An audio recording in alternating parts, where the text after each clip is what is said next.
আলাইকুম ওয়া রাহমাতুল্লাহি ওয়া বারাকাতুহু। আলহামদুলিল্লাহি রাব্বিল আলামিন ওয়াস সালাতু ওয়াস সালামু আলা রাসূলিহিল কারীম ওয়া আলা আলিহি ওয়া সাহবিহি আজমাইন।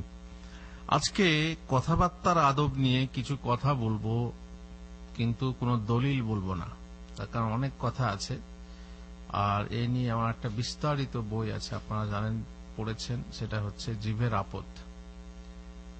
সেই জন্য দলিল রেখে দিলাম, কারণ এক একটা বিষয়ে আমরা আগে বলেছি কথাবার্তা বলার আদব।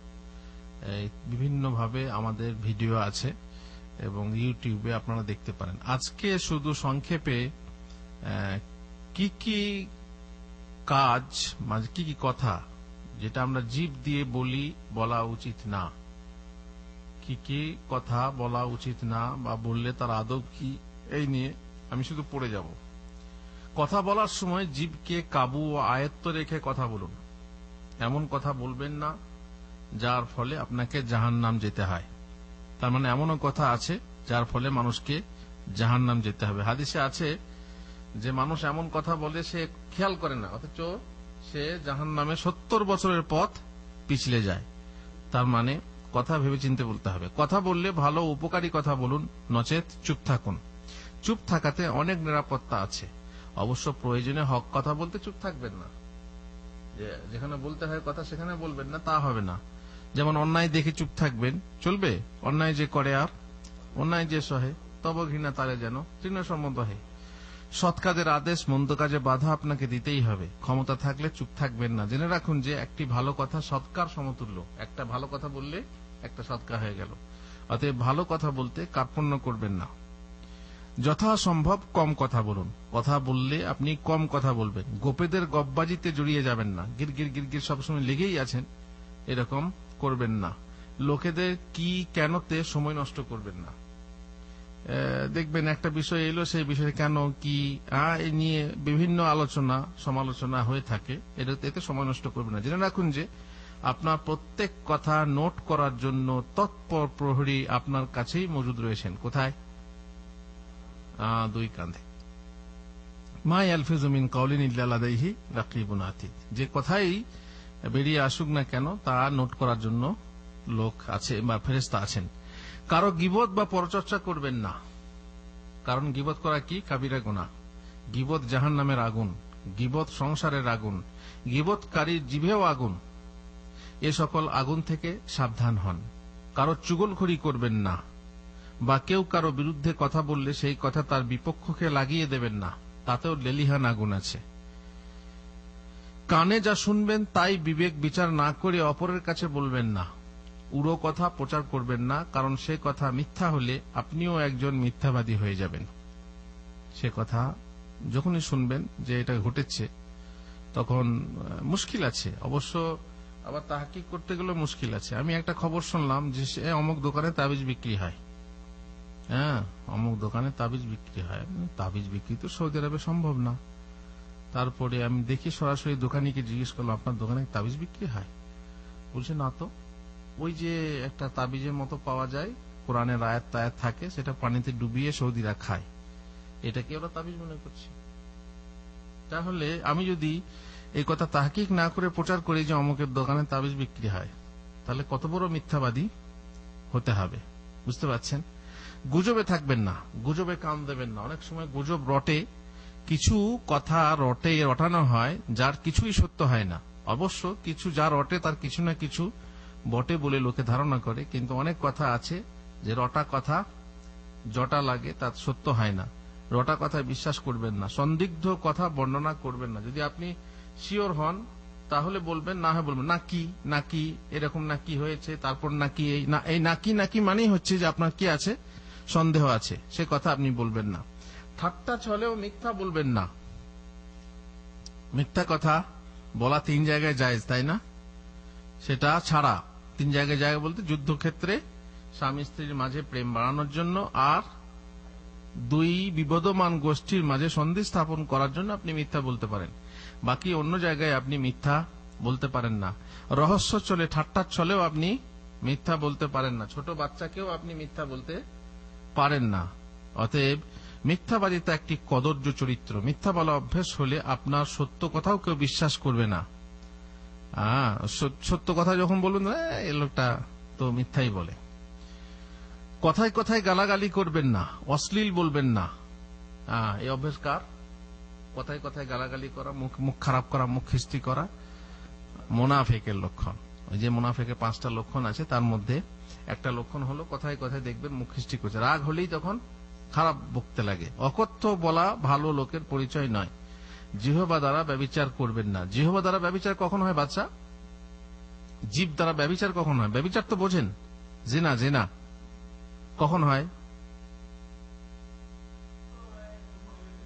একটা মহিলা সম্পর্কে যখন আপনি আপনার বন্ধুকে বলবেন, আপনার যেভাবে ব্যভিচার করা হয় সেই কথাগুলো যখন বলবেন, তার রূপ বর্ণনা করবেন, তার যৌবনের মানে এই আকার আকৃতি বর্ণনা করবেন, তখনই হয়ে গেল জীবের ব্যভিচার। অতএব এর থেকেও আপনার এই জীবের পাপ থেকে দূরে থাকতে হবে। আপনি হকের উপর থাকলেও তর্ক করবেন না। দেখেন একটা জিনিস, তর্ক আপনি জানেন যে 5 যুক্ত 5 সমান কত? 10। আর আমি বলছি না 5 যুক্ত 5 সমান 9। আপনি বলেন না 5 যুক্ত 5 সমান। আপনি এমন তর্ক করছেন যে দুজনে কি হচ্ছে, শেষ পর্যন্ত ঝগড়া, হাতাহাতি হতে পারে। তবু আপনি যদি হকপন্থীও হন, আপনি জানেন শিওর যে 5 যুক্ত 5 সমান 10, তবুও আপনি ভাই ঠিক আছে আপনি মানবেন না, আপনি বুঝে নেন গা, লিখে দিলাম কচু পাতে, পড়ে নাও গিয়ে পথে পথে। দরকার কি তার সঙ্গে তর্ক করা? সে মানবে না। তার সঙ্গে তর্ক করে আমার দরকার নেই। অতএব প্রয়োজন হলে সৌজন্য সহকারে আপনি নিয়ম নীতি মেনে করতে পারেন। আপোষে যেমন আমরা বলি কথোপকথন, গোলটেবিল বৈঠক, এক অপরে দলিল পেশ করলো, তারপরে বললো যে না এটা দলিলের, আপনি সৌজন্য সহকারে করতে পারেন। কিন্তু তর্কাতর্কি যাকে বলে সেরকম করবে। তর্ক মানে বেশিরভাগ গালাগালি। আপনি দেখবেন ফেসবুকে এরা দলিল পেশ করছে, ওরা দলিল পেশ করছে, ওরা গালাগালি করছে, তোরা এই করিস, তোদের সব জাহেল তোরা, আর এদেরকে এরা গালি, তোরা সব জাহেল, তোরা কিছু বুঝিস না। এই তর্কাতর্কি চলে থাকে। যে ব্যক্তি তর্ক করবে সে যদি হকপন্থী না হয়, বাতিলপন্থী হয়, অন্যায় ভাবে অন্যায়ের পক্ষ নিয়ে সে তর্ক করছে, সে তো খারাপ বটেই। কিন্তু আপনি হকপন্থী, আপনি জানেন না শিওর যে এটাই আছে হক, তবুও আপনি তর্ক করবেন না। যদি আপনি তর্ক বর্জন করেন, তাহলে আল্লাহ তাআলা জান্নাতে আপনার জন্য একটা গৃহ নির্মাণ করবেন। তকদির ও কোরআন বিষয়ে কোনো তর্ক বিবাদ করবেন না। বিতর্কের সময় অশ্লীল বলবেন না। তকদির আর কোরআন নিয়ে বিশেষ করে তর্ক করতে হয় না। কোরআন নিয়ে, কোরআনে না এটার মানে এই, না এটার মানে এই, তর্ক করতে হয় না। আর তকদির নিয়ে আপনারা জানেন, তকদির হচ্ছে, তকদিরের ব্যাপারে, ভাগ্যের ব্যাপারে 3 শ্রেণীর মানুষ পাওয়া যায়। এক শ্রেণীর মানুষ বলে ভাগ্য বলে কিছু নেই, নিজে যা করবে সেটাই। আর এক শ্রেণীর মানুষ বলে না, ভাগ্যই সবকিছু, মানুষের কোনো এখতিয়ার নেই, ভাগ্যে যেটা লেখা আছে তার বাইরে কিছু ঘটবে না। আর এক শ্রেণীর মানুষ আছে যে ভাগ্য আছে, মানুষের এখতিয়ারও আছে। কোনটা ঠিক? বাচ্চা?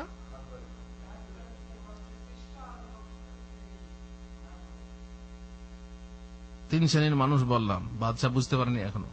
এক শ্রেণীর মানুষ বলছে যে ভাগ্যই সবকিছু, ভাগ্যে যা লেখা আছে তাই ঘটবে, মানুষের এখতিয়ার বলতে কিছু নেই। মানুষ হচ্ছে কলের গাড়ি আর ড্রাইভার হচ্ছে আল্লাহ। মানুষ হচ্ছে পুতুল আর আল্লাহ হচ্ছেন নাচানেওয়ালা, যেমন নাচাও তেমনি নাচি।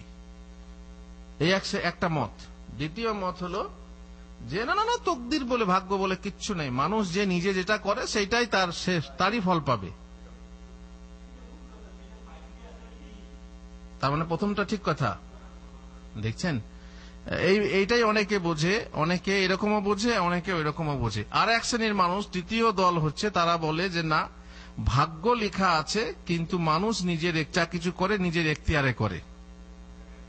কোনটা? তাহলে এই শেষটা হচ্ছে আহলুস সুন্নাহ ওয়াল জামাতের মত। বাকি যে আগে দুইটা বললাম, যদি কেউ বিশ্বাস করে তাহলে তার তকদিরের উপরে বিশ্বাস নেই, সে জাহান্নামে যাবে। তো এইটাই তো বলছি আপনাকে, বোঝাচ্ছি কি। তো আপনি তো ভাগ্যটা বললেন, দুটোই বলতে হবে, ভাগ্য সঙ্গে চেষ্টা করতে হবে, এটা হচ্ছে কথা।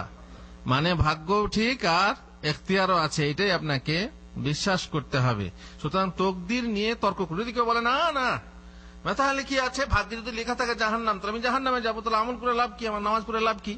আর বলে না, ভাগ্য লেখা আছে কিন্তু তুমি যদি ইচ্ছা করে না করো, নামাজ না পড়ো, জাহান্নামে যাবে। এই আল্লাহ যদি ভাগ্যে লিখে দিয়েছে তাহলে আমি জাহান্নামে যাব, তাহলে আমি নিজের ইচ্ছাতে করতে পারি? এইভাবে দেখবেন তর্ক করতে করতে কি হয়, অনেক বাড়াবাড়ি হয়, অনেকে ওই তকদিরের ব্যাপারটা নিয়ে মানে পেরেশান হয়ে যায়, তখন সে ইমান হারা হয়ে যায়। তকদিরের উপর বিশ্বাস না করলে ইমান থাকবে না। ইমানের 6 নম্বর রুকন হচ্ছে তকদিরের উপরে বিশ্বাস করা। তকদির হচ্ছে যে আপনি যেটা করবেন নিজের এখতিয়ারে, সেটাই লেখা আছে। আল্লাহ জানতেন না আগে? সারা বিশ্ব রচনার 50,000 বছর আগে আপনি জানেন, তিনি জানতেন যে বাদশাহ বলে একজন লোক, তার বাড়ি বাংলাদেশ, সে সৌদি আরবে এই করবে, সেটা আল্লাহ লিখে রেখেছেন। কিন্তু বাদশাহ যে করছে সেটা আল্লাহর জোর করাতে না, জবরদস্তি করাতে না, পুতুল নাচের মতো নাচিয়ে না। বাদশাহ করছে নিজের এখতিয়ারে, নিজের ইচ্ছাতে, এই জন্য সে শাস্তি পাবে। এখানে দুনিয়াতেও পুলিশ শাস্তি দেবে, আর আল্লাহ তাআলা আখিরাতেও শাস্তি দেবেন। অতএব এই তকদির নিয়ে অনেকেই ফেসে যায়, অনেকে ভ্রষ্ট হয়ে যায়। খুব সাবধানে তর্ক করতে হবে তকদির নিয়ে। আর আপনি যদি হকপন্থী হন, আপনিও হয়তো কাউকে বুঝাতে পারলেন না, তর্ক করবেন না, কারণ এতে সমস্যা আছে। বানিয়ে বানিয়ে মিথ্যা কথা বলা, হাস্য উদ্রেককর কথা বলা এবং লোককে হাসাবার চেষ্টা করা, এটাকে কি বলা হয় বাংলাতে? কৌতুক। এই যে কৌতুক বলা, লোককে হাসাবার জন্য উপহাস করতে পারেন, কিন্তু তার কথা বিষয় সত্য হওয়া চাই। মানে আপনি যে উপহাস করছেন লোকের সঙ্গে, আজকের বিশেষ বিশেষ খবর হলো, আজকে প্লেনের সঙ্গে এক মশার অ্যাক্সিডেন্ট হয়, আর মশার কোন অবস্থায় ঠিক আছে, কিন্তু প্লেনের একটি ডানা ভেঙে যায়। এই যে আপনি লোককে শোনাচ্ছেন, হাসাচ্ছেন। আরো বিভিন্ন কৌতুকের আপনারা নিশ্চয়ই বেশি জানবেন, এগুলো বানিয়ে বানিয়ে বলে লোককে হাসানো হয়। টিভিতে একটা প্রোগ্রাম আছে মিরাক্কেল নাকি, হ্যাঁ মিরাক্কেল, তো ওখানে হাসো, হ্যাঁ ওখানেও আছে, তারা ওই বানিয়ে বলে আর লোককে হাসায়। সুতরাং এইটার জন্য আল্লাহ রাসূল সাল্লাল্লাহু আলাইহি ওয়াসাল্লাম বলেছেন ওয়াইলুল্লাহু, তার জন্য ওয়াইল মানে ওয়াইল, দোজক অথবা সর্বনাশ। সুতরাং বানিয়ে মিথ্যা বলে লোককে হাসাবার চেষ্টা করা হবে। তাহলে কি উপহাস করা যাবে না, কাউকে হাসানো যাবে না? যাবে, কিন্তু যেটা আপনি বলবেন সেটা যেন সত্য হয়, এটা যেন কি হয়, সত্য হয়। আপনার হাসাবার ইচ্ছা হলো। জানেন, আমার মসজিদে, আমি যে মসজিদে ইমামতি করি, সেখানে একজন বৃদ্ধ ইমাম ছিল, তখন মুয়াজ্জিনও ছিল বড় বৃদ্ধ, পাশের সামনে বাসাটা ওর। এবারে মুয়াজ্জিন লাঠি হাতে ধরিয়ে দাঁড়িয়ে নামাজ পড়তো, লাঠি ধরে নামাজ পড়তো, আর ইমাম ছিল একদম বৃদ্ধ, কানে কম শুনতো। তো একদিন জোহরের নামাজ পড়তে পড়তে সূরা ফাতিহা পড়তে লেগেছে জোরে সুরে, আলহামদুলিল্লাহ রাব্বিল আলামিন, জোরে কিরাত করতে লেগেছে। তখন পেছন থেকে সুবহানাল্লাহ বলতে হয়, তাই না? তার মানে কি, জোরে পড়ছো আসতে পড়ে, ও বেচারি শুনতেই পায়নি। তখন এ লাঠিটা নিয়ে ওর ইমামের পাছাতে খোঁচা দিচ্ছে। এটা হাসি আসছে না? এটা আমি হাসাবার উদ্দেশ্যেই বললাম। এটা কি গুনাহ হবে? না, কেননা ব্যাপারটা সত্য। এইভাবে যদি আপনি রহস্য করেন তাহলে সমস্যা নেই, কিন্তু সমস্যা হলো যদি বানিয়ে বলেন তাহলে আপনার গুনাহ হবে। ঘটনাটা ঘটেনি, আপনি নিজে বানিয়ে বললেন যে এই ঘটেছে, তাহলে আপনার গুনাহ হবে। কাউকে না, মিথ্যা কথা আপনি কাউকে বলবেন না, মিথ্যা বানিয়ে বলবেন না। যদি সত্য ঘটনা ঘটে থাকে তাহলে আপনি বলবেন। কাহিনীর বই যদি সত্যি গল্প হয়, সে গল্প সত্যি হতেও পারে, বলা যায় না। যদি মনে করেন যে সত্যি ঘটতে পারে, ঘটেছে কারোর জন্য, তাহলে আপনি বলতে পারেন। কথা বলার সময় আপনার থেকে বড়কে কথা বলতে দেবেন। হ্যাঁ, আমি একটা কথা এখানে বলে রাখি, যারা উপন্যাস লিখে, যেমন আমারই 5-6টা উপন্যাস আছে, তো এই উপন্যাস কি কোথাও ঘটেছে? যে ঘটনাটা আমি লিখেছি কোথাও ঘটেছে? নিশ্চয়ই ঘটেনি। মানে একটা না ভাবে একটা নাম দিয়ে শেষ পর্যন্ত নিশ্চয়ই ঘটেনি, কিন্তু সমস্ত ঘটনা কোথাও না কোথাও ঘটেছে। ওনার জীবনে কিছু ঘটেছে, আমার জীবনে কিছু ঘটেছে, শাহ আলমের জীবনে কিছু ঘটেছে।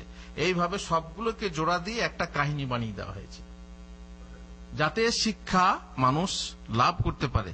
আর এটা সত্যি, বাস্তব জীবনের বাস্তব চিত্র তুলে ধরা, এটা হচ্ছে সত্যি, প্রেক্ষাপট সত্যি, বাস্তব। এই জন্য এটা ওই মিথ্যার পর্যায়ে পড়ে না, বুঝতে পারছেন? মিথ্যা হচ্ছে কি, যে আপনি একটা ঘটনা মানে অসম্ভব, অবাস্তব, যেটা দুনিয়াতে মানে একদম অবাস্তব, যেগুলো আপনারা সাধারণত কার্টুন গুলো দেখেন, কার্টুনে দেখছেন আপনি জেরি কেমন টমের লেজ ধরে কিভাবে ঘোরাচ্ছে, দেখেছেন? তার মানে একটা ইঁদুর বিড়ালের লেজ ধরে কিভাবে পাক দিচ্ছে, এটা কি হতে পারে? তো এগুলো হচ্ছে বাচ্চাদেরকে ভোলাবার জন্য। এই জন্য টম জেরি বাচ্চারা খুব ভালোবাসে, কারণ এইসবগুলো অবাক লাগে দেখে। তো যাই, হ্যাঁ বুড়োরাও তাই, বুড়োরাও শুনলাম একদিন সেটা বলছে বাচ্চা কি বলছো, আমার দাদি যখনই টম জেরি আসবে অন্য কিছু দেখবে না, টম জেরি দেখবে। বটে তাই, মানে দেখার মজার জিনিস নিশ্চয়ই দেখবে, কিন্তু ব্যাপার হচ্ছে কি এগুলো সব মিথ্যা এবং অবাস্তব। কথা বলার সময় আপনার থেকে বড়কে কথা বলতে দেবেন। মনে করুন একটা দল এলো, সেই দলের মধ্যে 5-7 জন আছে, এবারে কথা বলবে, আমার সাথে হোক কিংবা কারোর সাথে হোক কিংবা কোনো অফিসে গিয়ে হোক, কথা বলতে হবে। কথা কে বলবে? বড় যে, তাকে সুযোগ দিতে হবে। যে ছোট সে এখন গিরগির করতে লাগলো, আর যে বড় সে এখন দাঁড়িয়ে থাকলো, কথাটা যে গুছিয়ে বলতে পারবে তাকে সুযোগ দিল না, আর একজন আলফাল লোক সে কথা বলতে লাগলো। অবশ্য দুনিয়ার রাজনীতি আজকাল এটাই, আর এটা হাদিসে আছে যে দুনিয়া এমন সময় আসছে যে যখন দুনিয়া সাধারণ মানুষের ব্যাপারে কে কথা বলবে? সবচেয়ে নিকৃষ্ট শ্রেণীর লোক, সবচেয়ে নিকৃষ্ট শ্রেণীর লোকেরা কথা বলে। আপনি দেখবেন রাজনীতিতে আজকাল, রাজনীতিতে কোন মানুষগুলো আজ আমাদের নেতা হয়ে আছে, কোন মানুষগুলো নেতা, তারা কি চারিত্রিক ভাবে ভালো লোক? এটা নিশ্চয়ই বুঝতে পারবেন। বাস মুখ চলে গেছে, টাকা পয়সা আছে, এই নিয়ে তারা নেতা হয়েছে। যাই হোক, যদি আপনার থেকে কেউ বড় থাকে আপনি কথা বলবেন না, বড়কে কথা বলতে দেবেন। কেউ আপনাকে কথা বলার সময় এদিক ওদিক তাকালে জেনে নেবেন সে কথা আপনাকে দেওয়া একটি আমানত ও ভেদ, অতএব সে আমানতের খেয়ানত এবং সে ভেদ প্রচার করবেন না। এই শেহাব, তোমাকে একটা কথা বলছি, এভাবে আমি তাকিয়ে দেখতাম না, কেউ যেন না শুনে, তখন জেনে নেবেন যে এই কথাটা যেটা বলছে হুজুর, এটা খুব গোপনীয় কথা, এটা কিন্তু প্রচার করা যাবে না, এটা একটা রহস্য বা ভেদ। আর সেটা যদি আপনি আমার কাছ থেকে শোনার পরেই আপনি কাউকে বলে দিলেন, তাহলে আপনি আমানতে খেয়ানত করলেন। কেউ কথা বললে তার কথা কাটবেন না। একজন কথা বলছে আর আপনি এখন কথা বলতে লাগলেন না। একজন প্রশ্ন, যেখানে দার্সে যেগুলো হয়, একজন প্রশ্ন করছে, তার প্রশ্নটা শেষই হলো না, উত্তরও হলো না, আর আপনি একটা প্রশ্ন করতে লাগলেন, এইটা ঠিক না। এটা হচ্ছে আদবের খেলা। তারটা শেষ হোক, তারপরে আমি বলবো। সুতরাং এই আদব খেয়াল রাখতে হবে কথা বলার সময়। বড়দের মুখের ওপর মুখ দেবেন না। বড়দের মুখের উপর মুখ দেওয়া মানে, আরে এটা কেন করলি, বেশ করেছি, কি হয়েছে তা? এই যে মুখের উপরে মুখ দেওয়া, আচ্ছা তুই এটা করছিস, হ্যাঁ তুমি খুব ভালো। আমাকে একজন মহিলা বলছে যে তার স্বামী এখন বিদেশে আছে, তো আমি তাকে বললাম যে তুই এত সাজগোজ করেছিস, এত লিপস্টিক লাগিয়ে বেপর্দা হয়ে ঘুরে বেড়াচ্ছিস, তোর স্বামী তো সৌদি আরবে আছে, তো কমসে কম একটু আদব কায়দা, তো সাজা করে দরকার নেই। তখন উল্টে ঘুরে সে বড় তাকে বলছে তুমি খুব ভালো নাও, তুমি খুব ভালো। এইভাবে দেখবেন বউ শাশুড়ির মুখে মুখ দিচ্ছে, বউ স্বামীর মুখে মুখ দিচ্ছে, কিংবা ছেলে বাপের মুখে মুখ দিচ্ছে, মায়ের মুখে মুখ দিচ্ছে। বড়দের উপরে মুখ দেওয়া বলে, তাই না? তার মানে সঙ্গে সঙ্গে তার প্রতিবাদ করা, কথা কাটা। হ্যাঁ, আলেম ও শিক্ষকের সাথে প্রতিবাদ, মানে শিক্ষকের প্রতিবাদ করছে, এইভাবে জোর গলায় কথা বলে মুখে মুখ দেওয়া, এটা জায়েজ না। বড়দের মুখের উপর মুখ দেওয়া মোটেই জায়েজ না। কর্কশ ভাষায় কাউকে কথা বলবেন না। কর্কশ ভাষা মানে এমন মানে ভাষা যে একটু চেষ্টা করবেন নরম স্বরে যেন কথা বলা হয়। কথা অনেকের অবশ্য এমনিতে অভ্যেস আছে, মসজিদেও কথা বললে দেখবেন জোর জোর জোর জোর জোর বলছে না। যখন দেখবেন যে আমি জামাতে এসেছি, অনেকে দেখবেন নামাজ পড়ে দরজার কাছে গিয়েই শুরু করে দেয়, আর মসজিদের লোক সবাই নামাজ পড়ছে, তো তোমার ডিস্টার্ব করছো না তুমি? সে বোঝে না তার আসলে এখানে ডিস্টার্ব থাকলে সমস্যা। কথা যখন জোরে বলতে হয় না, আস্তে কথা বলার অভ্যেস বানিয়ে নিতে হবে, নরম মিষ্টি সুরে কথা বলতে হবে। মহিলা বিশেষ করে বেগানার সাথে পর্দার আড়ালে অথবা ফোনে কথা বলার সময় এমন স্বর, সুর ও ভঙ্গিমায় বলবে না যাতে রোগা মনের মানুষদের হৃদয়ে তার প্রতি আসক্তির অঙ্কুর গজিয়ে ওঠে। মহিলা যখন পরপুরুষের সঙ্গে কথা বলবে তখন এমন স্বরে বলবে না, মানে কথা বলারও বিভিন্ন ঢং আছে, তাই না? আপনি বলুন, আপনি আপনার আব্বার সঙ্গে যেভাবে কথা বলেন, আপনি কি আপনার বন্ধুর সাথে সেভাবে কথা বলেন? না, অসম্ভব। আবার যদি গার্লফ্রেন্ড থাকে, আপনি আপনার মায়ের সঙ্গে যেভাবে কথা বলেন, বোনের সঙ্গে যেভাবে কথা বলেন, ওই স্বর কি গার্লফ্রেন্ডের সঙ্গে ব্যবহার হয়? অসম্ভব। তাহলে এখানেই বোঝা যাচ্ছে একটা মানুষের বিভিন্ন স্বর আছে, বিভিন্ন ভঙ্গি আছে। যদি কোনো মহিলা এইভাবে পরপুরুষের সাথে কথা বলে যাতে তার মনে গিয়ে গাঁথে যে মেয়েটার কথাবার্তা খুব সুন্দর, গলাটাও খুব মিষ্টি ইত্যাদি, তাহলে পরে আল্লাহ তাআলা বলছেন, সৃষ্টিকর্তা নিজে বলছেন যে তার মনে কি সৃষ্টি হবে? ফায়াতমা। ইয়াতমা মানে লোভ করবে, ওই মেয়ের প্রতি লোভ করবে যাদের হৃদয়ে কি আছে? রোগ আছে। তার মানে লাম্পট্য আছে, মুনাফিকি আছে ইত্যাদি। তো তোমরা কথা কিভাবে বলো? কুলনা কাউলাম মারুফা, তোমরা স্বাভাবিক কথাবার্তা বলো। তবে আবার কি কর্কশ করে বলবে? না না না, এরকমও দরকার নেই। কর্কশ করে হ্যাঁ অমুকের বউটা এরকম, না, তাতেও দরকার নেই। স্বাভাবিক ভাবে কথা বলবেন, যাতে এটা না হয় আর ওটা না হয়। কথা বলার সময় বড় উচ্চ স্বরে কথা বলবেন না, কারণ মহান আল্লাহ বলেন সবচাইতে ঘৃণিত শব্দ হলো গাধার শব্দ। ইন্নান কালা সুয়াতিলা সাউতুল হামির, গাধার মতো। এটা আগেই বললাম, উচ্চ স্বরে কথা বলবেন না, বিশেষ করে মানুষের সামনে। কথা বলার সময় বড় ধীরে ধীরে কথা বলবেন, তাড়াহুড়ো করে কোনো কথা বলবেন না। বলা যাচ্ছে, বুঝতেও পারা যায় না যে কি বলছে। কথায় কথায় কসম খাবেন না। আল্লাহর কসম, আমি আল্লাহর কসম না, খবরদার। অবশ্য আমাদের বাঙালিদের অভ্যেস নেই, কিন্তু কোন কোন লোকের অভ্যেসটা হয়। কিন্তু সৌদি আরবে বা আরবের লোকেদের কথায় কথায় কসম, আর এই জন্য এই কসমটাকে বলা হয় লাগু। আর আল্লাহ তাআলা এই জন্যই বলেছেন লা ইউআখিযুকুমুল্লাহু বিল্লাগবি ফি আইমানিকুম, তোমাদের এই লাগু মানে অসার কসম ধরেন না। হ্যালো হেলাল ফি মুদির ওয়াল্লাহি মাফি, এখানে ওয়াল্লাহি বলা কি দরকার ছিল? বলা হয় না, হয় না? এখানে ওয়াল্লাহিটা এটা কি হলো? যেমন আমাদের মুদ্রা দোষ, ঘোড়ার ডিম নেই, ঘোড়ার ডিমটা যে বললেন এটা কি একটা মুদ্রা, একটা বাড়তি শব্দ বললেন, তেমনি এই কসমটা অনেক সময় কি হয়, বাড়তি হয়ে যায়। তো এগুলো আল্লাহ ধরবেন না। কিন্তু অনেক মানুষ আছে, এই স্কুল গিয়েছিলে? আল্লাহর কসম গিয়েছিলাম। তোমাকে আমি জিজ্ঞেস করছি স্কুল গেছি? হ্যাঁ বলি তো হয়। আল্লাহর কসম মানে চট করে না, সেরকম তো নয় আবার ঠাকুর ঘরে কে আমি কলা খাইনি না। এই জন্য অনেক মানুষ কসম খায়, ভাবে কি যে আমার কথা বিশ্বাস করছে না। খবরদার এরকম করবেন না। যখন আপনার কাছে চাওয়া হবে যে কসম করে বল, তখন আপনি বলবেন। আগে থেকে না চেয়ে আর না চাইতে আপনি কসম করবেন, এটা আপনার জন্য জায়েজ না। বিশেষ করে আপনি আল্লাহ ছাড়া অন্যের নামে কসম খাবেন না। খেলে কি হবে? এটা জানা কথা, শিরিক হবে। আর ব্যবসায় কসম খাবেন না।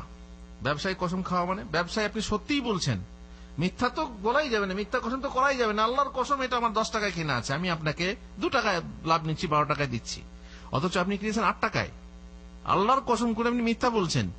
তো এই মিথ্যা বলা তো আপনার কসম করে মিথ্যা বলা হলো, এটাও চলবে না। আর এটাও চলবে না আল্লাহর কসম আমি 10 টাকা 8 টাকায় কিনেছি, আমি আপনার কাছে 4 টাকা লাভ নিচ্ছি 12 টাকায়। সত্য কথা বললেন না, তাও কসম করা যাবে না। কে কসম করতে বলেছে? এখন সাধারণ মানুষে বলে, আজকালকার যুগে সত্য বলে পাগলে আর না হয় শিশুতে। শিশুকে বলেন বলগা আব্বা বাড়িতে নেই, তখন গিয়ে বলে আব্বু বলছে আব্বু বাড়িতে নেই, ঠিক না? এই সত্য কথা বলবে।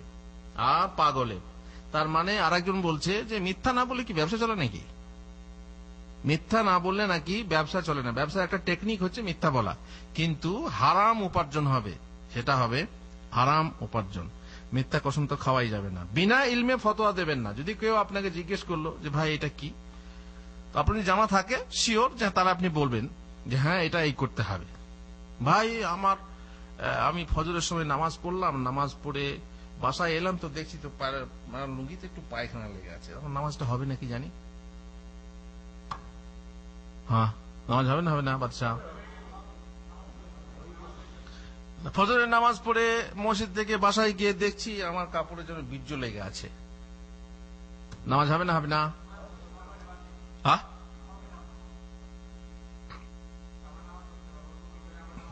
বাদশার কথা আমি শুনতে যাচ্ছি। বাদশার নামদার কি বলছে, তাহলে প্রজারা ঠিক বলবে। বাদশার নামদার আগে কি বললেন? হবে না? হবে না? মানে পায়খানা লাগা দেখলে তার নামাজ হয়ে গেছে। কিন্তু যদি বলে যে না বীর্য লেগে আছে, দেখছি আমার লুঙ্গিতে বীর্য লেগে আছে, এর নামাজটা হয়েছে না হয়নি? জানে না, সে না জেনে কিন্তু পড়েছে। ও পায়খানা ছিল তাও জানেনি, আর একদিন কাপড়ে বীর্য লেগে আছে তাও জানেনি, স্বপ্নদোষ হয়েছে কিনা তাও মনে নেই, স্বপ্নও মনে নেই। এখন বাসায় নামাজ পড়ে গিয়ে বসেছে, দেখছে কাপড়টা মরমর করছে, শক্ত লাগছে, কি ব্যাপার? তাহলে নিশ্চয়ই বীর্যই হবে। এখন তার নামাজটা হয়েছে না হয়নি?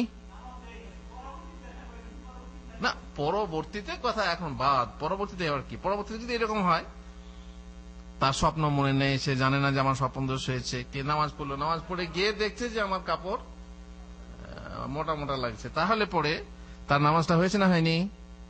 যদি জানা থাকে তাহলে বলবেন, তা হয় খবরদার। পায়খানা যখন লেগে থাকলে হয় তখন নিশ্চয়ই বীর্য লেগে থাকলেও নামাজটা হয়ে যাবে।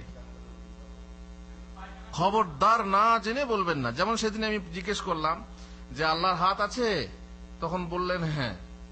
আল্লাহর হাতের মানে করতল আছে, তখন বললেন হ্যাঁ। হাতের আঙ্গুল আছে, আঙ্গুল আছে, বললেন হ্যাঁ। তাহলে কি আঙ্গুলে নখ আছে? তখন কি বললেন? তখন আমি বললাম হ্যাঁ, আঙ্গুল যখন আছে তখন নখ আছে। না, আপনি জানা থাকলে বলেন, নচেত আপনি বলবেন না। এই হচ্ছে নিয়ম। যখন কোনো বিষয় জানা থাকবে না, আল্লাহ জানে ভাই। আপনি যে আল্লাহর আঙ্গুল আছে বলে জানেন না, শোনেননি, আল্লাহ জানেন। কিন্তু যদি জানেন যে হ্যাঁ আল্লাহর আঙ্গুল আছে এবং প্রত্যেক মানুষের হৃদয় আল্লাহর দুই আঙ্গুলের মাঝে আছে, শুনেছেন? হ্যাঁ আমি শুনেছি। আল্লাহর হাত আছে? হ্যাঁ শুনেছি। কোরআনে আছে যে আল্লাহ নিজের হাতে আদমকে সৃষ্টি করেছেন। ঠিক আছে, আল্লাহর হাত আছে। কিন্তু নখের ব্যাপারে আপনি শুনেছেন? আপনি এখন আন্দাজ করলেন যখন আঙ্গুল আছে তখন নখ। এই হয়ে গেল মুশকিল। খবরদার বিনা ইলমে কাউকে ফতোয়া দেবেন না। কাপড়ে বীর্য লেগে থাকলে, পায়খানা লেগে থাকলে নামাজ হয়ে গেছে, তার কারণ তার শরীর পবিত্র, কিন্তু কাপড় নাপাক, খালাস মাফ হয়ে গেল। কিন্তু এই লোকটা আসলে শরীরটাই নাপাক, সে উজু করলো তো সে পাক হচ্ছে না, গোসল করতে হতো, কিন্তু না জেনে সে নামাজ পড়েছে। যখন পড়ে জানতে পারলো যে আমার শরীরটাই অপবিত্র ছিল, তখন তাকে আবার নতুন করে গোসল করে আবার নামাজ কাজা করতে হবে। বুঝলেন বাদশা মিয়া? না জেনে বলতে হয় না। অনেক সময় মনে হয় কি যে এটা যখন তখন এটা না, খবরদার না। যদি জ্ঞান না থাকে খবরদার মুখ খুলবেন না। অনেক মানুষ এইভাবে ফেসবুকে ফতোয়া দিচ্ছে, আপনি দেখবেন এমন এমন কথা বলছে যে আলেমরা শুনে হাসবে, আলেমরা শুনে হাসবে। একজন লিখছে যে আমাদের নবীকে শ্রেষ্ঠ নবী যারা বলে, যে হুজুররা বলে, সে হুজুররা তাদের হুঁশ নেই, তারা জানে না। কারণ আল্লাহ নবী বুখারী শরীফের এত নম্বর হাদিসে বলছেন যে তোমরা আমাকে মুসা থেকে বা ইউনুস নবী থেকে শ্রেষ্ঠ বলো না, নবীদের মাঝে কোনো পার্থক্য করা যাবে না, আল্লাহ কোরআনে বলেছেন। হলো আমাদের শেষ নবী শ্রেষ্ঠ নবী কিনা কি জানেন? কিন্তু হাদিসে যা আছে, কোরআনে যা আছে, লা নুফাররিকু বাইনা আহাদিম মিনহুম, এ কোরআনে আছে। আর আল্লাহ নবী বুখারীতে বলেছেন, বুখারী হাদিসে আছে, আল্লাহ নবী বলেছেন যে তোমরা আমাকে ইউনুস বা মুসা থেকে শ্রেষ্ঠ বলো না। তাহলে শ্রেষ্ঠ নবী কেন বলছি আমরা? কারণ আল্লাহ নবী নিজেই বলেছেন আমি হচ্ছে শ্রেষ্ঠ। কোরআনেও আল্লাহ বলছেন তিলকার রুসুলু ফাদ্দালনা বা'দাহুম আলা বা'দ। কিন্তু ওই জাহেলরা শুধু বুখারী শরীফ পড়েছে আর এইগুলো পড়েনি, ফলে ফতোয়া দিয়ে দিল, বাস। একজন লিখেছে দয়াল নবী, দয়াল নবী গজলও, অনেক গজলও দয়াল নবী আছে, তাই না? দয়ার নবী, দয়াল নবী। একজন লিখছে কি ফতোয়াতে, দয়াল নবী, নবীকে দয়াল বলা যাবে না, দয়াল একমাত্র আল্লাহ। আজকে একজন লিখেছে আমাকে হোয়াটসঅ্যাপে, আজকে আমি জবাব দিলাম নামাজের আগে, বলছে যে আমার দেশে ঘটক বলা হয়। ঘটক বলা জায়েজ না? না জায়েজ। ঘটক তো একমাত্র আল্লাহ, সবকিছুর সংঘটক কে? আল্লাহ। তো মানুষ কি করে ঘটক হতে পারে? চিন্তা করতে পারেন? এরকম করেই মৌলানা বলা যাবে না, কেননা আল্লাহ হচ্ছেন মৌলানা, আনতা মৌলানা, আল্লাহ হচ্ছেন মৌলানা। তো এগুলো না জেনে বহু মানে আলেম নয় তারা ফতোয়া দিয়ে থাকে, না জেনে ফতোয়া। নবীকে দয়াল নবী বলা যাবে না, অথচ কোরআনে আয়াতে আল্লাহ তাআলা নবীকে দয়াল বলছেন। হ্যাঁ, বিল মুমিনিনা রাউফুর রহিম, নবীকে আল্লাহ তাআলা নিজে বলছেন দয়াল। আর এরা বলছে কি যে না আল্লাহই হচ্ছেন রহমানুর রহিম, এছাড়া অন্য কেউ রহমানুর রহিম। আরে মানুষ রহিম হতে পারে, আল্লাহ তো রহিম বটেনি, কিন্তু মানুষ রহিম, আর ওই রহিম আর এই রহিম এক হতে পারে না। তো শব্দ যদি এক হয়, অর্থ কি এক হবে? মোটেই না, আসমান জমিন তফাৎ আছে। কিন্তু এরা না জেনে এইভাবে ফতোয়া ঝেড়ে থাকে ফেসবুকে, এইভাবেই চলছে। বেশিরভাগই সব কলেজ পড়ুয়া আর বাংলা পড়ুয়া, ইংরেজি পড়ুয়া, তারা ফতোয়া ঝাড়ছে ফেসবুকে। আল্লাহুল মুস্তাআন। বেশ, বিনা ইলমে ফতোয়া দেবেন না, কোনো মাসালা বলবেন না, কোনো সমাধান দেবেন না, দিনের কোনো দাওয়াত দেবেন না। আপনার জ্ঞান নেই, আপনি কিসের দাওয়াত দিচ্ছেন? যে বিষয়ে জ্ঞান নেই সে বিষয়ে দাওয়াত দেওয়া যাবে? তো যাই হোক, এসব তফসিল আছে বইগুলোতে, বইয়ে আছে। আমি যেহেতু বলেছিলাম যে তবু কথা লম্বা হয়ে যাচ্ছে। বিপদে আল্লাহ ছাড়া গায়রুল্লাহকে আহ্বান করবেন না। আমি জিজ্ঞেস করব, কাকে জিজ্ঞেস করব? মনির ভাইকে। দেখি তো বাংলাদেশ কিছু সব ভুলে গেছে হয়তো। বিপদে গায়রুল্লাহকে ডাকা যাবে তিনটে শর্তে। কি কি?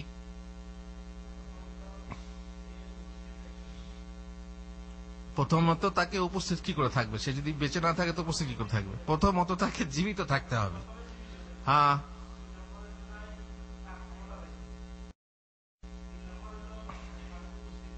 তাহলে 2 নম্বরে উপস্থিত থাকতে হবে। প্রথমত জীবিত থাকতে হবে, 2 নম্বরে তাকে উপস্থিত থাকতে হবে, 3 নম্বরে সেই সাহায্য করার ক্ষমতা থাকতে হবে। তবে গায়রুল্লাহকে বিপদে ডাকা যাবে, বাবা বাঁচাও, বাবা বাঁচাও। কিন্তু বাবা যদি আপনার সামনে আছে সমস্যা নেই, কারণ সে বেঁচে আছে, সামনে আছে, আর সে আপনাকে পানি থেকে তুলতে পারবে। পানিতে ডুবে যাচ্ছেন কিংবা বাঘ ধরতে আসছে, বাবা আমাকে বাঁচাও, ছেলে বাপকে ডাকছে। আর যদি এখানে সৌদি আরবে কোনো বিপদে ভুগছেন, পেটে যন্ত্রণা হচ্ছে, খুব মরতে যাচ্ছেন, বাবা শাহজালাল আমাকে বাঁচাও। হ্যাঁ, শর্তের মধ্যে কোন শর্তটা নেই এতে? বাবা শাহজালাল আমাকে বাঁচাও, কোন শর্তটা নেই এতে?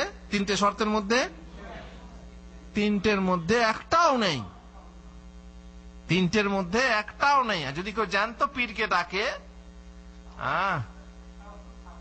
তাও উপস্থিত থাকতে হবে। বাংলাদেশে থাকলে হবে? হবে না। উপস্থিত যদিও থাকে, আর যদি তার ক্ষমতা, যেমন সন্তান দেওয়া, বাবা আমাকে একটা সন্তান দাও, বেঁচে আছে, উপস্থিত আছে, কিন্তু চাইছে কি? সন্তান। হবে? তাহলে এসব ক্ষেত্রে শিরক হয়ে যাবে। বিপদে খবরদার গায়রুল্লাহকে ডাকবেন না। বললাম 3টে শর্তে ডাকা যাবে। আপনার কথায় কোনো প্রকার গর্ব অহংকার প্রকাশ করবেন না। কোন গণককে ভাগ্য ভবিষ্যৎ জিজ্ঞাসা করবেন না, কারণ জিজ্ঞাসা করলেই কি হবে? 40 দিনের নামাজ কবুল হবে না। যদি বিশ্বাস করেন তাহলে তো কোরআনের সাথে আপনার কুফরি হয়ে যাবে। ছেলে মেয়ে বা পশু পক্ষীকে অভিশাপ দেবেন না, বদদোয়া করবেন না। আপনার ছেলে অন্যায় করেছে, এই নামুনে উলা উঠতো, জাহান নামে যা, এই সেই নানা রকম বলে, তাই না? মানে এমন বদদোয়া করে যে বিশ্রী। তেমনি মুরগিতে হয়তো ধান খেয়ে নিল কি ভাত খেয়ে নিল, তো মুরগিকে ঝিমেনি ফিমেনি কি কি সব বলে আমাদের দেশে, মানে এতে যা ওতে যা, এই বদদোয়া খবরদার, অভিশাপ করবেন না। মানে নিজের পায়ে নিজে কুরুল মারবেন না। ঝড় বৃষ্টি মেঘ বন্যা রোগ প্রভৃতি ও যুগকে গালি দেবেন না। ধান শুকাবার জন্য বিছিয়েছেন, মিলেছেন আর কি, হঠাৎ করে মেঘ চলে এলো, ঝিমঝিম করে বৃষ্টি, কানা মেঘে ফুটো হয়ে গেছে, বৃষ্টিটা এখনই শুরু হলো, এইভাবে মেয়েরা বলে না? মেয়েরা কি ছেলেরাও বলে? গালাগালি করে না, করে না? মেঘকে গালি দেয়, ঝড়কে গালি দেয়, এ হচ্ছে জীবের এক একটা পাপ। আপনি ওই বইয়ে দেখবেন, বিস্তারিত আছে এবং দলিল সহ আছে। বিজাতির মাবুদ এবং কারো মা বাপকে গালি দেবেন না। বিজাতির মাবুদকে গালি দেবেন, তাতে কি হয়? তারা তোমার আল্লাহকে, যে হক মাবুদ, বাতিল মাবুদকে গালি দিলে হক মাবুদকে গালি দেওয়া। নিজের মা বাপকে তো কেউ গালি দেয় না, অনেক হতভাগা দেয়ও, কিন্তু পরের মা বাপকে গালি দিলে সে আবার আপনার মা বাপকে গালি দেবে, তাহলে আপনার পরোক্ষভাবে নিজের মা বাপকে গালি দেওয়া হবে। এই জন্য খবরদার, গালির বদলে গালি, এই জন্য গালি ব্যবহার করতে হয় না। সাধারণত বিদাতিরা বেশি গালি ব্যবহার করে, গালির বদলে গালি তারাও খায়। গালি কোনো সময় ব্যবহার করতে হয় না। মানে মানুষের কি বলে, আপনার দাওয়াতের নীতি হলো অন্ধকারকে গালি দিও না, বাতি জ্বালিয়ে যাও, পারো তো। বাতি না জ্বালাতে পারলে গালি দিয়ে লাভ নেই। বাতি যদি জ্বালানোর ক্ষমতা আছে, বাতি জ্বালিয়ে দাও। যতদূর বাতি জ্বালাবে তোমার অন্ধকার আপনি পালিয়ে যাবে। গালাগালি করো না। মা বাপের কথায় বলবে না, তাদের জন্য নরম কথা বলবেন। এটা কোথায় আছে? কোরআনেই আছে। ওয়ালা তাকুল্লাহুমা উফ ওয়ালা তানহারহুমা ওয়াকুল্লাহুমা কাওলান কারীমা। তাদের কোনো কথাতে কষ্ট পেয়ে উফ এরকম ব্যবহার করবে না, বরং তাদের সঙ্গে নরম কথা বলবেন আর সম্মানজনক কথা বলবেন, যাতে অসম্মান না হয়। আর দোয়া করার কথা তো আছে। মিথ্যা অঙ্গীকার করবেন না, অঙ্গীকার ও চুক্তি ভঙ্গ করবেন না। এটা কার আলামত? মুনাফিকের আলামত। স্বপ্ন বানিয়ে বলবেন না, দুঃস্বপ্ন কাউকে বলবেন না। স্বপ্ন বানিয়ে বলা হয় না, হয় না? আরে আজকে আমি স্বপ্ন দেখলাম, এই এই এই মজা নেওয়ার জন্য মানুষ বলে বানিয়ে থাকে। আর অনেকে দুঃস্বপ্ন যদি কেউ দেখে, তো সে আবার বলে আমি এই স্বপ্ন দেখেছি। হুজুর আজকে আমি ফেসবুক হোয়াটসঅ্যাপে দেখলো স্বপ্ন, আমাকে জিজ্ঞেস করছে, হুজুর আমি স্বপ্ন দেখছি আমার দাঁতটা ভেঙে যাচ্ছে, তাই না? এগুলো বলা ঠিক না, কারণ খারাপ স্বপ্ন যেগুলো, সেগুলো বলা ঠিক না। একজন বলছে, হুজুর আমি স্বপ্ন দেখছি খালি মানুষের সামনে উলঙ্গ হয়ে যাচ্ছি। একজন বলছে, হুজুর আমি স্বপ্ন দেখছি খালি আমি যেন আগুন লাগাচ্ছি ঘরে ঘরে। এগুলো বলতে হয় না, খারাপ স্বপ্ন যখন দেখলে। একজন বলছে, আমি দেখলাম আমার ঘরে আগুন জ্বলছে। এই স্বপ্নগুলো বলতে হয় না। কেন? কারণ যে স্বপ্নের যে তাবির করা হয় সেটাই ঘটে যেতে পারে। আর খারাপ স্বপ্ন আপনি যদি বলেন তাতে মানুষের মাঝেও আপনার চর্চা খারাপ হবে। মনে করুন এই যেমন যদি আপনি স্বপ্ন দেখেন যে আমি উলঙ্গ হয়ে যাচ্ছি, তখন আমি তো বুঝছি যে স্বপ্নের মানাটা কি হতে পারে, তো আমি আপনার প্রতি একটা ধারণা খারাপ রাখলাম যে লোকটা নিশ্চয়ই কোন সম্মান আছে। একজন স্বপ্নে বলছে, আমি স্বপ্নে দেখছি আমি আমার বোনের সঙ্গে ব্যভিচার করছি। নাউজুবিল্লাহ, আপনি বলছেন কেন এগুলো? খারাপ স্বপ্ন যখন, তো বলছে না এর মানে কি হতে পারে? মানে হতে পারে আপনি আপনার বোনের সঙ্গে কোনো কুব্যবহার করেছেন, আপনি হয়তো জমি সম্পত্তি ফাঁকি দিয়েছেন, এই জন্য স্বপ্ন দেখছেন। হ্যাঁ, তাহলে হতে পারে। তো এই স্বপ্নগুলো বলতে হয় না, খারাপ স্বপ্ন বলতে হয় না। কাউকে অপবাদ দেবেন না, কারো চরিত্রে কলঙ্ক দেবেন না। মা আয়েশার মতো যারা কলঙ্কের অনেক ব্যাপার আছে। আজ কলঙ্ক দিলে পরে সৌদি আরবে আপনাকে কি প্রমাণ হলে পরে কি লাগবে? 80 চাবুক লাগবে। কাউকে মিথ্যা দোষারোপ করবেন না, নিজের করা ভুলকে অপরের ঘাড়ে চাপিয়ে দেবেন না। নিজে করলেন ভুল, চাপিয়ে দিলেন অন্যের ঘাড়ে। নিজের বা অন্য কারো ভেদ ও রহস্য প্রকাশ করবেন না।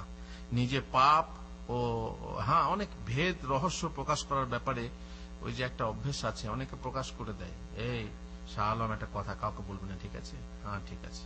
এবার শাহ আলম গিয়ে সে হেলালের কাছে বললো, হুজুর একটা কথা বললো, আমাকে বলতে মানা করেছে, তুমি কাউকে বলবে না। হেলাল আবার জালালের কাছে গিয়ে বলল, একটা কথা শুনলাম শাহ আলমের কাছে কাউকে বলবে না। এইভাবে কি হয়?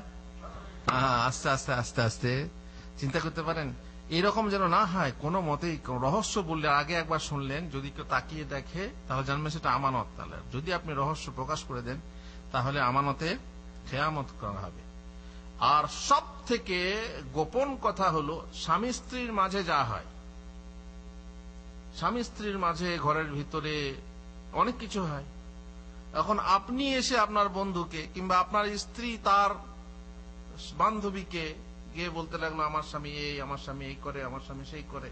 আপনিও বলতে লাগলেন, আমার স্ত্রী খুব ভালো, সে এরকম করে, সে এরকম করে। এগুলো কি কথা? এই বেকুফরা করে। এ তো সেই গাধার মতো যে গাধীকে রাস্তার মাঝে পেয়ে প্রকাশ্যে সঙ্গম করে।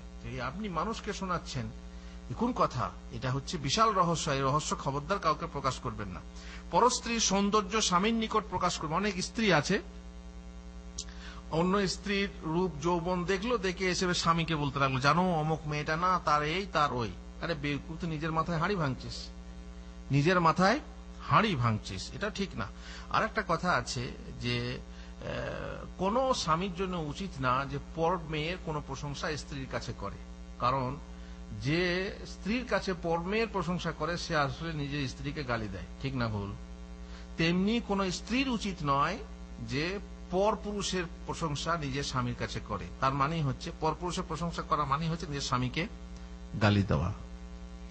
এটাও একটা অভ্যেস খারাপ আছে স্বামী স্ত্রীর মাঝে। খবরদার এরকম করতে হয় না। দুমুখে কথা বলবেন না। দুমুখে কথা মানে কনের ঘরের মাসি আর বরের ঘরের পিসি, দুদিকেই মানে আপনি যেমন তাল দেখে কথা বলেন। অমুক লোকটাই, ও খারাপ লোকই বটে, ওর কাছে গেলেন তখন ও খারাপ লোকই বটে। আরে তাহলে ভালো লোককে দুদিনে অনেকে লাগিয়েও দেয়, ওটা তো গেল চুগলখড়ি আছেই, অনেকে লাগিয়েও দেয়। এরকম করবেন না। দুমুখ সাপ, তাদের আগুনের জীব হবে কিয়ামতে। অযথা কারো কান ভাঙাবেন না। কান ভাঙানো মানে মনে করুন আপনার সঙ্গে আপনার স্ত্রী আছে, তো পাড়া প্রতিবেশী হিসাবে যদি সরকারি ভাবি হয়, অনেক দেশে তো সরকারি ভাবি থাকে, তার কাছে গিয়ে বললেন, কেমন চলছে? আর ভাই বলো না, আমার সঙ্গে যদি বিয়ে হতো না তোমার, তাহলে আমি তোমাকে একদম রানী করে রাখতাম। কি হলো? ফুসমন্ত্র হলো না? হলো না? খান্নাস। কিরে কত বেতন দেয়? এই 800 রিয়াল দেয়। আমার কাছে চলে আয়, তোকে আমি 1000 দেবো। যে কোনো ভাবে কান ভাঙানো, খদ্দের ভাঙানো। যেমন মনে করুন এক জায়গায় জমির দাম দর হচ্ছে 1 লাখ টাকা জমির দাম, আমি তখন 5 থেকে গিয়ে বললাম, আমি 1,10,000 দেবো, আমাকে দাও। এটা কি হলো? যায় যেটা বিয়ের কথা হচ্ছে এক জায়গায় যে অমুক মেয়ের সঙ্গে অমুকের ছেলে বিয়ে হচ্ছে, তখন আমি আমার মেয়ের জন্য বিয়ে বলতে গেলাম যে তুমি আমার সঙ্গে বিয়ে দাও, আমি তোমাকে যৌতুক দেবো, একটা গাড়ি কিনে দেবো। এই ভাঙিয়ে আমি বিয়ে দিলাম। এই সবগুলো হচ্ছে এক একটা কি জিনিস? নোংরা জিনিস, খারাপ জিনিস। অপরের কান ভাঙানো, অপরের মন ভাঙানো খুবই খারাপ জিনিস। বিস্তারিত দলিল দেখবেন আমার ওই বইতে। কারো সঙ্গে ব্যঙ্গ বিদ্রুপ করবেন না, ঠাট্টা ব্যঙ্গ, তাকে নিয়ে, তার দাড়ি নিয়ে ঠাট্টা, তার নামাজ নিয়ে ঠাট্টা, তার দিনদারি নিয়ে ঠাট্টা, বিভিন্ন রকমের ঠাট্টা ব্যঙ্গ বিদ্রুপ আছে, খবরদার করবেন না। ইয়া আইয়ুহাল্লাযীনা আমানু লা ইয়াসখার কওমুম মিন কওমিন, ওখানে দলিল আছে কোরআনের আয়াতে, সূরা হুজুরাতে আল্লাহ তাআলা বলছেন একে অপরের সাথে যেন কেউ ব্যঙ্গ বিদ্রুপ না করে। কেউ ছোট বলে তাকে তুচ্ছ করা, খাটো বলে তুচ্ছ করা, কেউ লম্বা বলে তাকে ঠাট্টা করা, ব্যঙ্গ করা, ইত্যাদি ইত্যাদি না। আর এই জন্য কাউকে মন্দ খেতাবে রাখবেন না। মন্দ খেতাব মানে এই লম্বু, লম্বা মানুষ লম্বু, আরে তো তাকে তুচ্ছ করা হয়। এমনিতে নাম বিকৃত করে অনেকে, ওই আয়াতই আছে যে নাম বিকৃত করবে না। হ্যাঁ, যেমন ধরুন নাম হচ্ছে জামাল, তাকে বলে এই জামালে, জামাইলে, কিংবা এই ধরনের আরো তুচ্ছ করে বিভিন্ন নামকে আরো নোংরা করে বলা হয়। তো এগুলো জায়েজ না। এগুলো হচ্ছে ইসলামের মধ্যে কি সৃষ্টি করে? বিদ্বেষ সৃষ্টি করে। অশ্লীল ও বাজে গান গাইবেন না। তার মানে ভালো গান আপনি গাইতে পারেন বাজনা ছাড়া, বাজনা হলে তো কোনো গান চলবে না, কিন্তু অশ্লীল হলে পরে গাওয়া যাবে না। যেমন প্রেমের গান যেগুলো আছে। আর অসার হলে তাও গাওয়া যাবে না। অসার মানে যে গানের কোনো অর্থই হয় না। অনেক গান আপনি শুনবেন রেকর্ডের কোনো অর্থই আপনি খুঁজে পাবেন না। যেমন আমি একবার বলেছিলাম, আমাদের দেশের মেয়েরা গীত গায়, বাঁশ গাছের ডগে গোলাপি হেরিকেন জলে, কিয়া ভালো লাগে রে ছেলে লাল আমার। বিয়ের গান এগুলো শোনা যায়। বাঁশ গাছের ডগে গোলাপি হেরিকেন জলে, হেরিকেন তো জানেন, কেরোসিন বাতি। মানে তো জানি না কি মানে এরা, তারা কি মানে করে। অসার যদি হয় খবরদার সেই সব গান গাইবেন না। অশ্লীল ও বাজে কবিতা ও গজল গাইবেন না। অশ্লীল কবিতা ওই গানের মতোই হয়ে গেল। অশ্লীল কবিতা আপনি লিখবেন না, আপনি গাইবেন না। মিথ্যা ঠাটবাট ও জাঁকজমক প্রকাশ করবেন না। মিথ্যা ঠাটবাট মানে আপনার যেটা নেই সেটা আপনি দেখাচ্ছেন। মিথ্যা বলতে যেটা আপনার নেই। আপনি পেটে ভাত পান না, মুখে পান, মাশাআল্লাহ। অনেকে এরকম মিথ্যা দেখায়, জমায়। এখানে বহু লোককে দেখেছি, আমার বাবা হচ্ছে পার্লামেন্টের মেম্বার, আমার চাচা হচ্ছে মন্ত্রী। বোঝা গেল, দেখা গেল, শোনা গেল যে না, চাচা মন্ত্রী না, কোন সম্পর্কে চাচা হয় সেই সম্পর্কে মন্ত্রী। আমার জন্য এক লোক আছে, কোনো আত্মীয়তা নেই, কিছু নেই। আমার এক ভাই সৌদি আরবে থাকে, বুঝতে পারছেন। তো জানা গেল তার কোনো ভাই নেই আমি ছাড়া, অনেক দূরে। সে আমার ভাই, কোথায় কোন সম্পর্কে ভাই, ইসলামী ভাই হবে তিনি ভাই। তো এইভাবে মিথ্যা ঠাট বাট অনেকে প্রকাশ করে থাকে। অনেকে আবার ধার করে করে, তাই না? দেখবেন অনেক মহিলা আছে, তারা ধার করে অলংকার নিয়ে কিংবা শাড়ি নিয়ে পার্টিতে যায়। হ্যাঁ, মানুষের বাড়ি যায়, গিয়ে দেখায় বড় লোকের বউ বা বড় লোকের মেয়ে। চুরি হলে তখন খবর আছে। পরের সোনা দিও না কানে, মেয়েরাই বলে পরের সোনা দিও না কানে, কান যাবে তোমার হ্যাটকাটানে। ওরাই বলে, হারিয়ে গেলে তখন খবর আছে। কিংবা শাড়িতে করে আগুন লাগলো, কিছু হলো, পুড়ে গেল, দাগ হয়ে গেল, তো নিশ্চয়ই খবর। কিন্তু তবুও মিথ্যা ঠাট বাট্টা বজায় রাখার জন্য কি করে, সেজে গুজে যায়, সেখানে দেখায়। তো এইগুলো হচ্ছে মিথ্যা ঠাট বাট দেখা, এগুলো জায়েজ না, মোটেই জায়েজ না এগুলো। আর থাকলেও যদি জায়েজ না হয়, মনে করুন আপনার আছে, কোন মহিলার আছে অলংকার, বিভিন্ন অলংকার আছে, ভালো ভালো শাড়ি আছে, সে পরে ভালো ভালো পোশাক আছে। কোন এক বোনের বিয়ে হয়েছে, তার বিয়ে হয়েছে বড় লোক ঘরে, কিন্তু এক বোনের বিয়ে হয়েছে গরিব ঘরে। তার বেচারি স্বামী গরিব, তাকে ভালো দিতে পারে না। আপনি তার বাড়ি বেড়াতে, বোনের বাড়ি বেড়াতে যেতেই পারেন। তো আপনি যদি জ্ঞানী মানুষ হন, আপনি সেই বোনের অনুযায়ী আপনি সেরকম পড়ে যান। এখন তার বাড়ি গেলে আপনি এখন মাথার চুল থেকে নিয়ে পায়ের নখ পর্যন্ত সমস্ত রকমের অলংকার আর প্রসাধন পরে আর সেরকম দামি কাপড় পরে গেলেন, সেই বোনের মনটা কেমন হবে? হবে না? হবে না? আর যদি আপনার মানে দেখাবার ইচ্ছা হয়, তাহলে অনেক রকম করে দেখানো যায়। ওই যে গল্প বলেছিলাম, মনে আছে? পার্টিতে খাচ্ছে, মেয়েরা খাচ্ছে, মেয়েরাই পরিবেশন করছে। তো একজন হীরের আংটি পরে আছে, যে পরিবেশন করছে সে হীরের আংটি পরে আছে। তো মেয়েটাকে জিজ্ঞেস করছে, মেয়েরা হয়তো আমাকে গালি দেবে, কারণ বারবার বলি তো এই কথাটা, কিন্তু বলি আমি কিন্তু উপকারের জন্য বলি। এরকম যদি কোনো মহিলার অভ্যেস থাকে, সেই জন্য অভ্যেস চেঞ্জ করে নেয়। তো হীরের আংটিকে দেখে আর নেবে কেউ, আর নেবে গো, আর গোশত নেবে, আর মাছ নেবে, তার মানে কি উদ্দেশ্যটা কি? আংটিটা দেখো। তখন মহিলা শাড়ি পরেছিল, আর ওর ছিল দেখার মতো কিছু না, কিন্তু সোনার বাউটি পড়েছিল এখানে, শাড়ি ঢাকা ছিল। ও তখন শাড়িটাকে তুলে বলছে আর নেবো না, আর নেবো না। বুঝতে পারছেন? তো এগুলো হয়। শুনলাম এক মেয়ে, নুপুর তো কিসের হয়? রূপার হয় সাধারণত, আজকাল সোনার নুপুর বেরিয়েছে, সোনার। তো এক বাড়িতে বেড়াতে গেছে, কাপড় মাশাআল্লাহ ভালোই পরে আছে, পর্দার সাথে একদম পা ঢাকা কাপড়, ঠিক আছে। সোনার নুপুরটা দেখাবে কি করে মেয়েদেরকে? ছেলেদের মাঝে না, পর্দা মেয়ে যেহেতু, তো ছেলেদের মাঝে মেয়েদেরকে দেখাবে কি করে আমি সোনার নুপুর কিনেছি, আমার পায়ে সোনার নুপুর আছে, কি করে দেখাবে?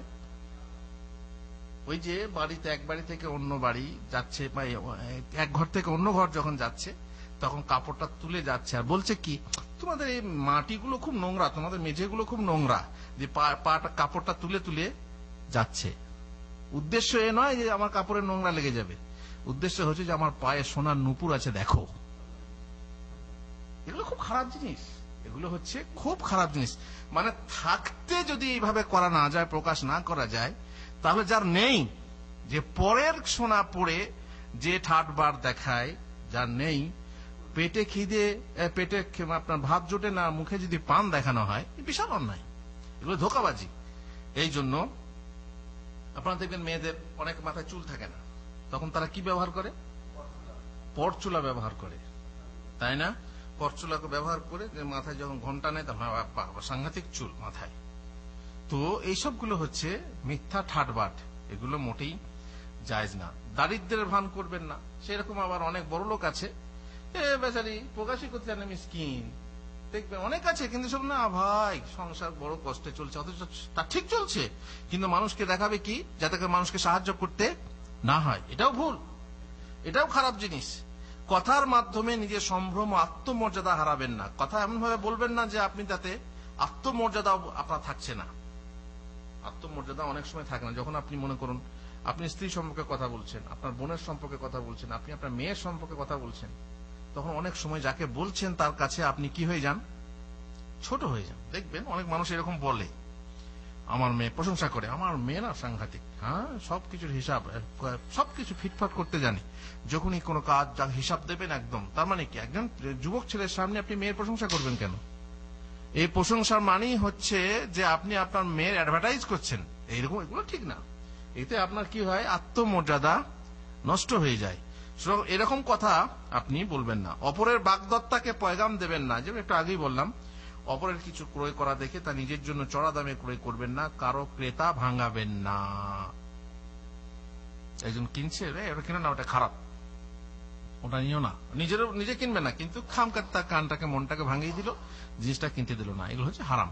এখনো অনেক থেকে গেল বাকি, ভাবলাম শেষ করে দেবো, কিন্তু সংক্ষেপ আর হলো না। ইনশাআল্লাহ আরেকটা দর্শে শেষ করবো। আল্লাহ তাআলা আমাদেরকে তৌফিক দেন, যা শুনলাম তা আমল করার। আল্লাহুম্মা আমিন। ওয়া সাল্লাল্লাহু আলা নবিয়িনা মুহাম্মদ ওয়া আলা আলিহি ওয়া সাহবিহি আজমাইন।